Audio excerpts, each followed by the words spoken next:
નમસ્કાર, ગ્રાઉન્ડ રિપોર્ટમાં આપનું સ્વાગત છે। હું છું આપની સાથે સંધ્યા। થોભો અને રાહ જુઓ। નાના અમે રસ્તામાં પડેલા ખાડા માટે લાગેલા બોર્ડ કે ટ્રાફિક સિગ્નલની વાત નથી કરી રહ્યા, પરંતુ આ તો મેઘરાજાએ ઉપરથી મોકલેલા મેસેજને અમે આપના સુધી પહોંચાડી રહ્યા છે। મેઘરાજાએ કહ્યું છે કે હાલ તેઓ આરામના મૂડમાં છે અને એટલે જ એમને છંછેડશો નહીં। થોડા દિવસમાં આરામ ફરમાવીને પાછા આવશે, ઉઠશે અને કસ કાઢશે। સારા વરસાદ માટે ઓગસ્ટના અંત સુધી આપે રાહ જોવી જ પડશે, પણ આ અંત જરા ભારે રહેવાનો છે, માટે સાચવજો।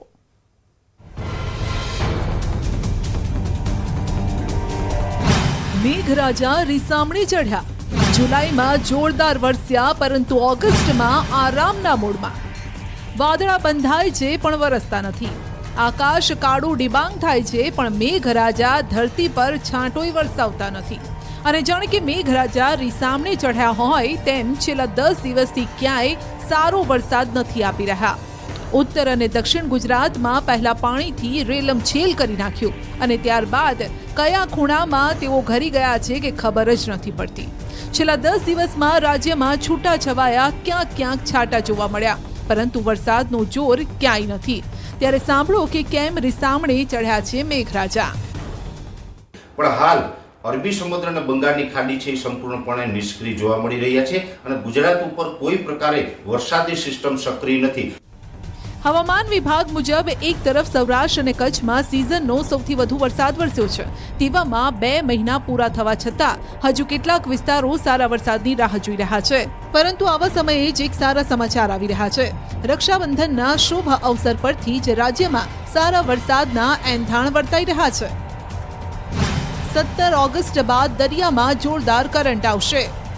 વરસાદી સિસ્ટમ બનવાનું ચાલુ થશે એટલે 17-18 ઓગસ્ટથી લઈ અને 21 તારીખનું સેશન હશે, એમાં અમુક વિસ્તારોની અંદર સામાન્યથી મધ્યમ વરસાદ પડી શકે। 17 થી 21 ઓગસ્ટનું જે સેશન હશે એમાં સાર્વત્રિક વરસાદ નહીં હોય, પણ રાજ્યના ઘણા બધા જિલ્લાઓને એ વરસાદનો લાભ મળશે જે સામાન્યથી મધ્યમ વરસાદ હશે। કુલ મળીને પરેશભાઈના મતે હવે સારા વરસાદ માટે ગુજરાતવાસીઓએ વધારે રાહ જોવી નહીં પડે। જો કે સાચવજો, ઓગસ્ટના અંતમાં તો પડશે અતિ ભારે વરસાદ। 22 થી 30 ઓગસ્ટ દરમિયાન ભૂક્કા બોલાવશે મેઘરાજા। હાલ અરબી સમુદ્ર અને બંગાળની ખાડી શાંત છે, માટે ગુજરાતમાં સારો વરસાદ નથી વરસી રહ્યો, પરંતુ ઓગસ્ટના છેલ્લા અઠવાડિયામાં દરિયામાં એવી મોટી ઉથલપાથલ જોવા મળશે જે સારા વરસાદને ખેંચીને લાવશે। રાજ્યના લગભગ બધા જ જિલ્લા ભીંજાઈ જશે। 20 તારીખે તો એવી સિસ્ટમ બની રહી છે જે કેરળથી કર્ણાટક સુધી ભારે વરસાદ લાવશે। અંબાલાલ પટેલના મતે તો મહારાષ્ટ્ર અને ગુજરાતમાં પણ સારો વરસાદ પડશે। આ વરસાદ ફક્ત સારો જ નહીં હોય, પરંતુ ભારેથી અતિ ભારે વરસાદ હશે, જેના કારણે પાણીથી રેલમછેલના પણ એંધાણ વર્તાઈ રહ્યા છે। અરબી સમુદ્રમાં આ સિસ્ટમ બનવા જઈ રહી છે અને આ સિસ્ટમ ડીપ ડિપ્રેશન સુધીમાં જવાની શક્યતા રહે છે અને ત્યારબાદ ધીરે ધીરે આ સિસ્ટમ કેરળથી કર્ણાટક સુધી ભારે વરસાદ કરશે અને ધીરે ધીરે ત્યાંમાંથી કન્વર્ટ થતાં લો પ્રેશર બનશે અને મુંબઈ મહારાષ્ટ્રના ભાગોમાં પણ ભારે વરસાદ લાવવાની શક્યતા રહેશે। આગળ લો પ્રેશરની ગતિવિધિથી ગુજરાતના કેટલાક ભાગોમાં સાયક્લોનિક સર્ક્યુલેશન સર્જાવાની પણ શક્યતા રહે છે। મેઘરાજા એવા મંડાણ કરશે કે રાજ્યના અમુક વિસ્તારોમાં પૂર જેવી સ્થિતિનું પણ નિર્માણ થઈ શકે છે, એટલે કે પાણી ભરાઈ શકે છે। ખાસ કરીને દક્ષિણ ગુજરાતમાં વરસાદનું જોર વધુ રહી શકે છે। દક્ષિણ સૌરાષ્ટ્રના ભાગોમાં પણ ભારે વરસાદ થવાની શક્યતા રહેશે। આ ઉપરાંત મધ્ય ગુજરાતના ભાગોમાં પણ ભારે વરસાદ થવાની શક્યતા રહેશે। કેટલાક ભાગોમાં હળવો મધ્યમ વરસાદ થઈ શકે છે। પંચમહાલના ભાગોમાં પણ ભારે વરસાદ થઈ શકવાની શક્યતા રહેશે। કેટલાક ભાગોમાં હળવો મધ્યમ વરસાદ થઈ શકે છે। આ ઉપરાંત ઈડરના ભાગોમાં કંઈક વરસાદી ઝાપટા પડવાની શક્યતા રહે છે અને સાબરકાંઠાના અન્ય ભાગો, અરવલ્લીના ભાગોમાં પણ વરસાદ થવાની શક્યતા રહે છે। હવામાન નિષ્ણાત પરેશ ગોસ્વામી અને અંબાલાલની આગાહી મુજબ અરબી સમુદ્રમાં અને બંગાળની ખાડીમાં જે હલચલ જોવા મળશે તે જ આ વરસાદનું કારણ હશે। પરંતુ હાલ તો 3-4 દિવસ એવા કોઈ સંજોગો નથી જે ગુજરાતમાં વરસાદને ખેંચીને લાવે, માટે અંતમાં એ જ કહીશું, થોભો અને રાહ જુઓ। જો કે લાંબી રાહ જોવડાવ્યા બાદ આખરે આજે મેઘરાજાની પધરામણી થઈ ગઈ છે। સૌરાષ્ટ્રના કેટલાક વિસ્તારોમાં મેઘરાજા મન મૂકીને વરસ્યા। દ્વારકા, રાજકોટ અને અમરેલીમાં થોડાક જ વરસાદમાં બજારમાં પાણી વહેતા થયા। દ્વારકા પંથકમાં વરસાદે વિરામ લીધા બાદ ફરી એકવાર મેઘરાજાનું આગમન થઈ ગયું છે। દ્વારકાના ભાટિયા ગામે ધોધમાર વરસાદ પડતા રોડ પર પાણી ભરાયા હતા। ભાટિયા ગામે વહેલી સવારથી જ વરસાદી માહોલ જામ્યો હતો। સવારથી વાદળોએ હેત વરસાવવાનું શરૂ કરતા રમઝટ બોલી ગઈ। ધોધમાર વરસાદથી રસ્તા ઉપર પાણીના પૂર વહેતા થયા। ભાટિયા ગામે અંદાજિત 1.5 ઇંચ જેટલો વરસાદ થતા રસ્તા ઉપર જાણે નદી વહેતી હોય તેવા દ્રશ્યો સામે આવ્યા। રોડ પર પાણી ભરાતા વાહન ચાલકોની મુશ્કેલી વધી ગઈ। ભાટિયાની મુખ્ય બજારમાં પણ પાણી ભરાતા વેપારીઓ પણ ચિંતામાં મુકાયા। મુખ્ય બજાર ઉપર પાણી વહેતા થયા। તોફાની વરસાદથી લોકોને ગરમી અને બફારામાંથી છુટકારો મળ્યો હતો। આ તરફ કલ્યાણપુર પંથકમાં લાંબા વિરામ બાદ ધીમી ધારે વરસાદ વરસ્યો। રાવલ, પાનેલી, ટંકારિયા સહિતના ગામોમાં વરસાદી ઝાપટા પડ્યા। લાંબા વિરામ બાદ ફરી મેઘરાજાની પધરામણી થતા લોકો અને ખેડૂતો ખુશ થયા। ધીમી ધારે વરસાદ વરસતા લોકોને ઠંડકનો અહેસાસ થયો। સૌરાષ્ટ્રમાં લાંબા વિરામ બાદ મેઘરાજાએ પધરામણી કરી છે। જેતપુર અને ધોરાજીમાં વરસાદે સવારથી જ ધબધબાટી બોલાવી હતી। વરસાદની વાપસી થતાં શહેર પાણી થઈ ગયું હતું। ધોરાજીમાં સવારથી જ વાદળો ઘેરાયેલા હતા। વરસું થતા વાદળો 11 વાગતા જ વરસી પડ્યા। આખા શહેરમાં ધોધમાર વરસાદ પડ્યો। જોરદાર વરસાદથી ધોરાજીના માર્ગો પર પાણી વહેતા થઈ ગયા। સવારે જ વરસાદે એન્ટ્રી મારતા કામધંધે જતા લોકો અટવાઈ ગયા। લોકોને પલળતા કામધંધા પર જવાની ફરજ પડી। બીજી તરફ વરસાદથી લોકોને બફારા અને ઉકળાટથી રાહત મળી। ખેડૂતો પણ વરસાદના કારણે ખુશખુશાલ જોવા મળ્યા। તો જેતપુરમાં પણ વરસાદે જમાવટ કરી। સવારમાં જ જેતપુરમાં વરસાદે એન્ટ્રી મારી હતી। જેતપુરના તીનબત્તી ચોક, અમરનગર રોડ, સ્ટેન્ડ ચોક, દેસાઈવાડી, ખોડપરા સહિતના વિસ્તારમાં ભારે વરસાદ ખાબક્યો। ધોધમાર વરસાદના કારણે રોડ પર પાણી ભરાયા। લાંબા વિરામ બાદ જેતપુરમાં મેઘો ત્રાટકતા વાતાવરણમાં ઠંડક પ્રસરી। જરૂરિયાત સમય જ વરસાદ આવતા ખેતરમાં ઊભા પાકને ફાયદો થશે। અમરેલીમાં પણ વરસાદે લાંબા વિરામ બાદ એન્ટ્રી મારી છે। ફરી એકવાર અમરેલી જિલ્લામાં વરસાદે ધબધબાટી બોલાવી। અમરેલીના બગસરા પંથકમાં વરસાદે બગડાટી બોલાવી। સવારથી જ વરસાદ પડતા મુખ્ય બજારોમાં ઘૂંટણસમાં વરસાદી પાણી વહેતા થયા। બગસરા સહિત આસપાસના વિસ્તારોમાં પણ વરસાદ પડતા ખેડૂતો ખુશખુશાલ થઈ ગયા। ખેતરો પણ જાણે કાચું સોનું વરસી રહ્યું હોય તેવા દ્રશ્યો જોવા મળ્યા। તો અમરેલીના વડિયા, હનુમાન, ખીજડીયા, તોરી, રામપુરા સહિતના ગામડામાં વરસાદી માહોલ જામ્યો। સવારથી વાદળછાયા વાતાવરણ વચ્ચે આખો દિવસ ઝરમર વરસાદ શરૂ રહ્યો। રાજ્યમાં આધાર માટે લોકો નિરાધાર બન્યા છે। પોતાના બાળકોને લઈને મહિલાઓ આધાર કાર્ડ માટે સેન્ટર પર જાય છે, પણ 10 દિવસ સુધી કામ નથી થતા અને આવી જ અનેક ફરિયાદોના કારણે અમારી ટીમ ફરી એકવાર ગ્રાઉન્ડ પર ઉતરી અને અમે જનસેવા કેન્દ્રો પર પહોંચ્યા। ત્યાંની વાસ્તવિકતા ન્યૂઝ 18 ગુજરાતીના કેમેરામાં કેદ કરી। તમે પણ જુઓ જનસેવા કેન્દ્રો પર કેવું કામ ચાલી રહ્યું છે, લોકો શું કહી રહ્યા છે અને જનસેવા કેન્દ્રોના સંચાલકોનું શું મત છે।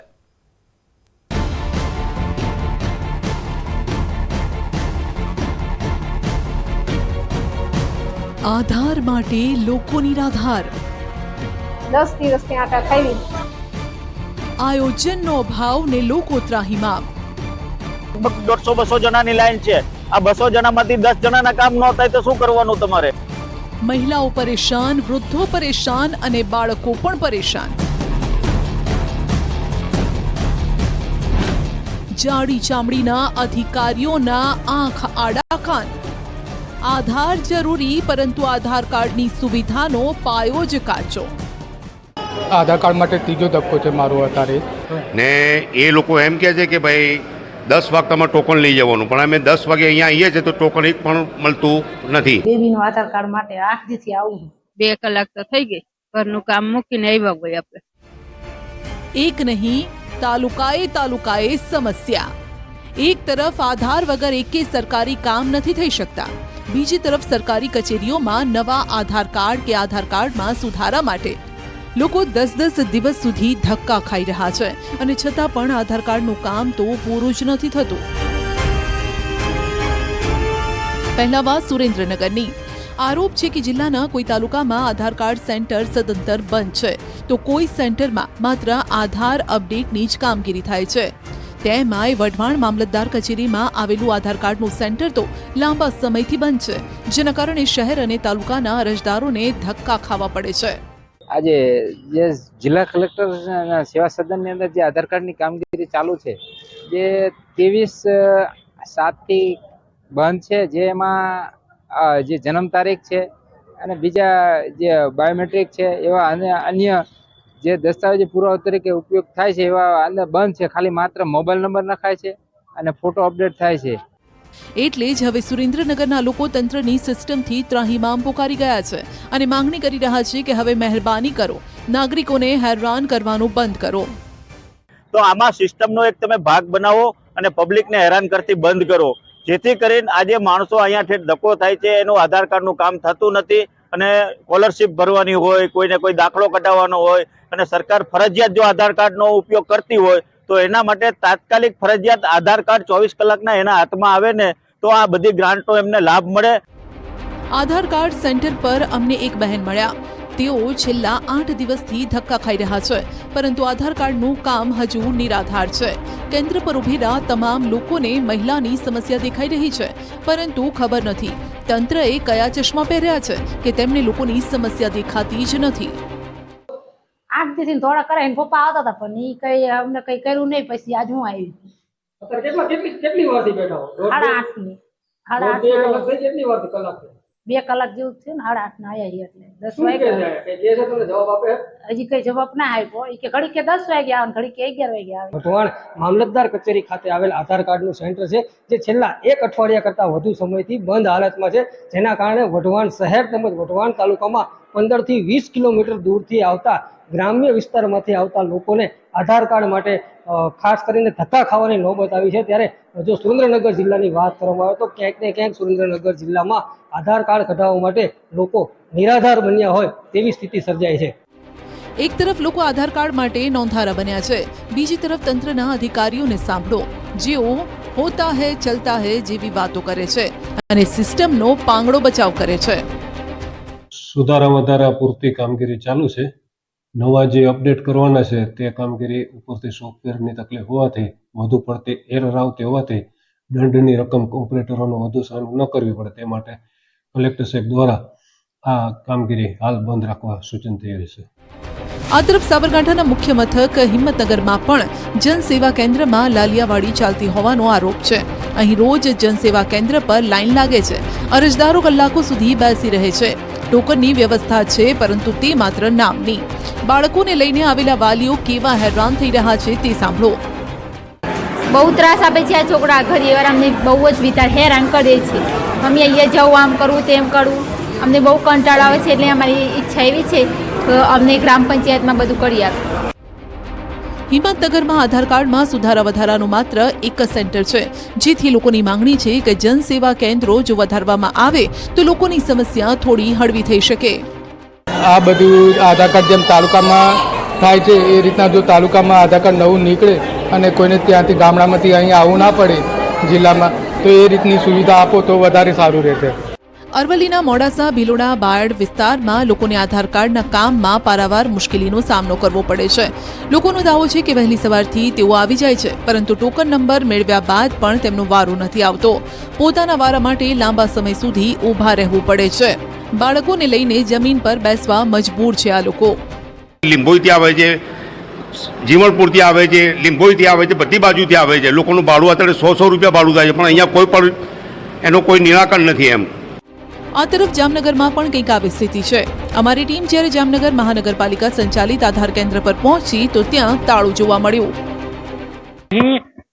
જે કેન્દ્ર રાખવામાં આવ્યું છે 0 થી 5 વર્ષના બાળકો માટેનું, આ આધાર કેન્દ્રને અલીગઢી તાળું જોઈ શકાય છે. અહીં બાળકો માટેનું જે આ આધાર કેન્દ્ર છે, આ આધાર કેન્દ્ર બંધ છે, જેને લઈને લોકોને પારાવાર મુશ્કેલીઓનો સામનો કરવો પડી રહ્યો છે. નાના નાના બાળકોને લઈને આધાર કેન્દ્રની બહાર કતારો લગાવીને લોકો 4-5 દિવસથી તો ઉભા છે, પરંતુ આધાર કેન્દ્રમાં કોઈ ન હોવાને કારણે તેમની કામગીરી પણ નથી થઈ રહી. મોટા તો ઠીક, નાના બાળકોના પણ આધારને લઈને અનેક પ્રશ્નો જામનગરમાં ઉદ્ભવી રહ્યા છે. જામનગરમાં કતારોમાં ઉભેલા લોકો સાથે પણ અમે વાત કરી. અહીં કોઈ 5 દિવસથી, કોઈ 10 દિવસથી આધાર અપડેટ કરાવવા આવ્યું છે, પરંતુ તેમને રોજે રોજ ધરમ ધક્કા જ ખાવા પડે છે. 7 વાગ્યાના બેસી જાય છે, કામ ધંધે ના જઈ શકી, ત્યાં જઈ ના શકી, અને પણ માણા હોય અમુક એમને બેહાડી રાખે. લાઈનમાં ઉભી છે, વારો નથી આવતો. ગામડેથી આવીએ છીએ, સવારના 8 વાગ્યાના આવ્યા છે. ટોકન આપ્યું છે, પણ 7 વાગ્યાના કે 8 વાગ્યાના બેઠા હોય તો 1 વાગ્યા સુધી વારો ના આવે. જમવાનું કરીએ કે શું કરીએ કઈ ખબર ના પડે. બીજી તરફ અહીં સંચાલકોએ તો કોઈ સમસ્યા ન હોવાનું જણાવ્યું છે. માત્ર એક જ દિવસ સર્વર ઠપ હતું તેવો દાવો છે. કોઈ દિવસ બંધ હોતી જ નથી, સિસ્ટમ કાયમ માટે ચાલુ જ હોય છે. આજથી જ સવારથી જ પ્રોબ્લેમ છે, સર્વર પ્રોબ્લેમ છે. બાકી કાલ સુધીના મારા પાસે રિપોર્ટ છે, શનિવાર સુધીના, કે દરરોજ કામગીરી વ્યવસ્થિત રીતે થાય છે અને રિપોર્ટ ઓલરેડી અમારા પાસે છે. મહત્વનું છે કે આધાર કાર્ડ સ્કૂલથી લઈ હોસ્પિટલ સુધી તમામ જગ્યાએ જરૂરી છે. આધાર કાર્ડ એટલું જરૂરી હોવા છતાં તંત્ર લોકોને સરળતાથી આધાર મળી રહે તે માટેનું આયોજન કરવામાં નિષ્ફળ રહી છે. લોકોનું કહેવું છે કે અત્યાર સુધી તો લાલિયાવાડી ચલાવી જ છે, પરંતુ ક્યાં સુધી જનતા આ રીતે પરેશાન થતી રહેશે?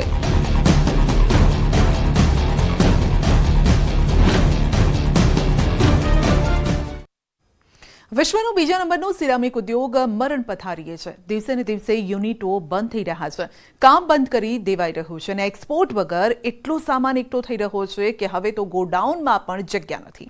ઉદ્યોગપતિઓ એ કહી રહ્યા છે કે જો સરકાર હાથ નહીં પકડે તો આખો ઉદ્યોગ પડી ભાંગશે.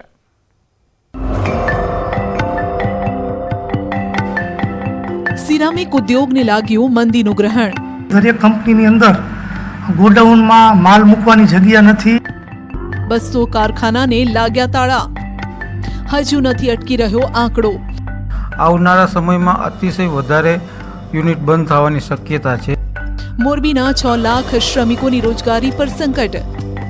ભારતમાં સિરામિકનો હબ એટલે મોરબી. વિશ્વમાં સિરામિક ઉદ્યોગમાં ચીન પછી મોરબી બીજા નંબરનું સ્થાન ધરાવે છે, પરંતુ મોરબીનો સિરામિક ઉદ્યોગ હાલ ભયંકર મંદીનો સામનો કરી રહ્યો છે. મોરબીના સિરામિક ઉદ્યોગને મંદીનો એવો માર લાગ્યો છે કે વેપારીઓ આર્થિક રીતે પાયમાલ થઈ ગયા છે. શિપમેન્ટ બધા બંધ થઈ ગયા છે, જેના હિસાબે અત્યારે દરેક કંપનીની અંદર ગોડાઉનમાં માલ મૂકવાની જગ્યા નથી.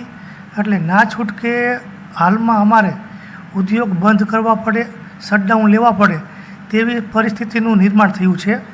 આશરે 150થી વધુ કારખાનાઓ નજીકના સમયમાં જ એટલે કે ચાલુ મહિનામાં જ બંધ થઈ જશે અને 200 યુનિટો સદંતર હાલમાં બંધ થયા છે. સિરામિક ઉદ્યોગમાં થોડા સમય પહેલા બધું બરાબર હતું. એક્સપોર્ટમાં સારી એવી માંગ પણ હતી, પરંતુ તાજેતરમાં જ થયેલા કન્ટેનરમાં ભાડા વધારાના કારણે એક્સપોર્ટ બંધ થઈ ગયું.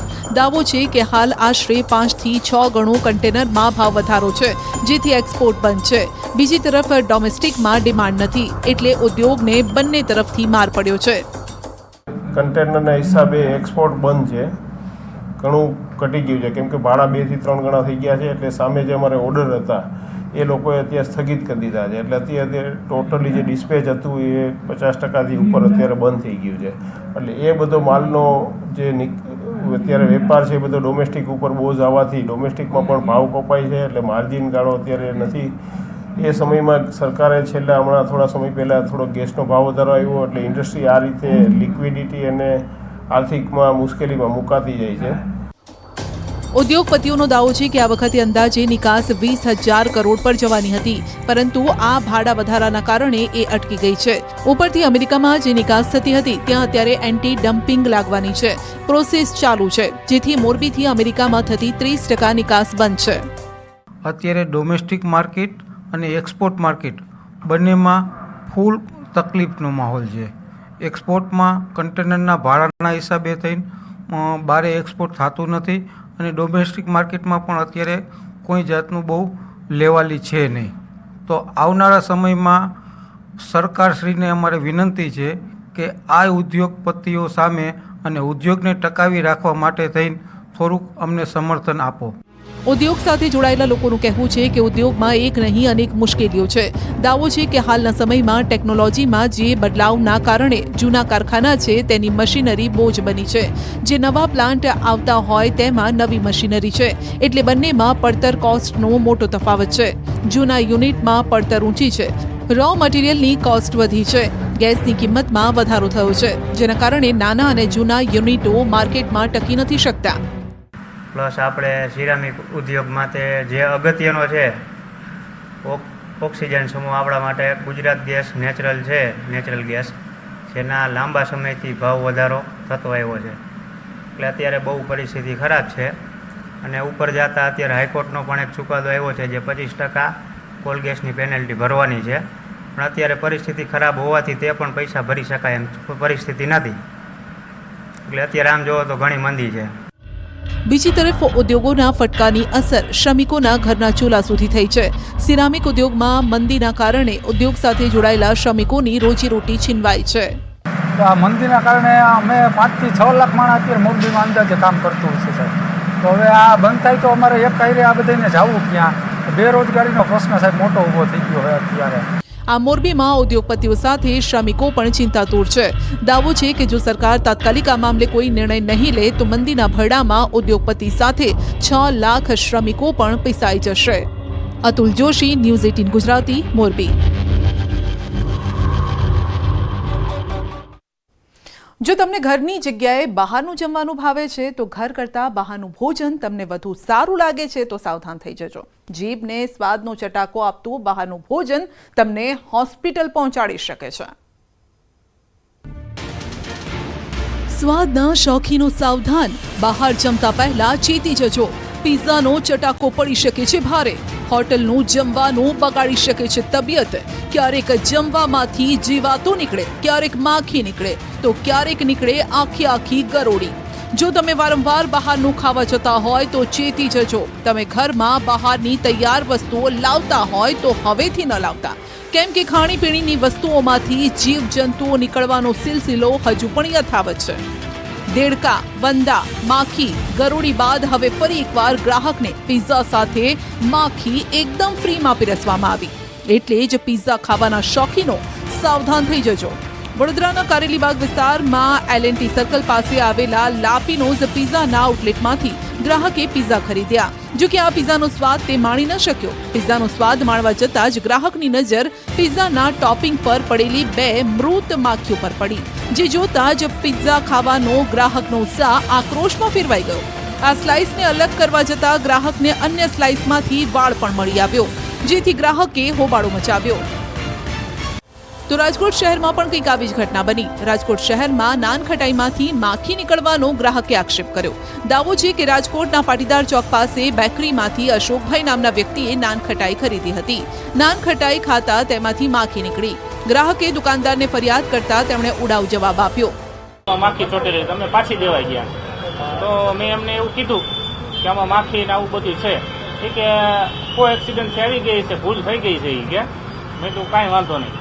પછી એમને મેં વાત કરી તો અમે કીધું અમે ગ્રાહક સુરક્ષામાં તો કાંઈ બોલ્યા નહીં ઘડી કે તો વાંધો નહીં જાવ કે ભૂલથી થઈ ગયું છે કે આમાં એવું થઈ જાય ક્યારેક કે.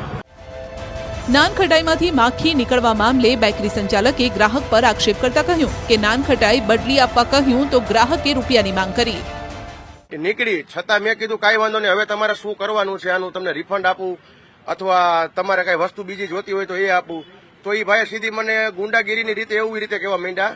મેં પૈસા પણ પાછા આપ્યા. 100 રૂપિયાની વસ્તુ હતી, 100 રૂપિયા મેં રિટર્ન આપેલા. છતાંય આવીને મને એમ કે એટલા વસ્તુ નહીં, 10,000 થી ઉપરમાં સેટિંગ થાય તો કરો, બાકી અમે મીડિયામાં આપી દઈએ છીએ. બીજી તરફ જ્યારે આરોગ્ય વિભાગે આ મામલે દખલગીરી કરી તો મામલો અલગ જ લેવલે પહોંચ્યો. આરોગ્ય વિભાગની તપાસમાં સામે આવ્યું કે બેકરી પાસે ફૂડ લાયસન્સ જ ન હતું. કુકીઝ છે, પછી ખારી છે, આ કોઈ પણ વસ્તુ ઉપર જે ફૂડ સેફ્ટી સ્ટાન્ડર્ડ એક્ટના જે લેબલિંગ પ્રોવિઝનના જે નિયમો છે એ નિયમો મુજબ કોઈ પણ જાતનું લેબલિંગ નહોતું. ઇવન મેન્યુફેક્ચર યુનિટ છે તો મેન્યુફેક્ચર યુનિટના જે કાંઈ નોર્મ્સ હોય નોર્મ્સને એ લોકો ફોલો નહોતા કરતા, પ્રોડક્ટ વેચતા હતા.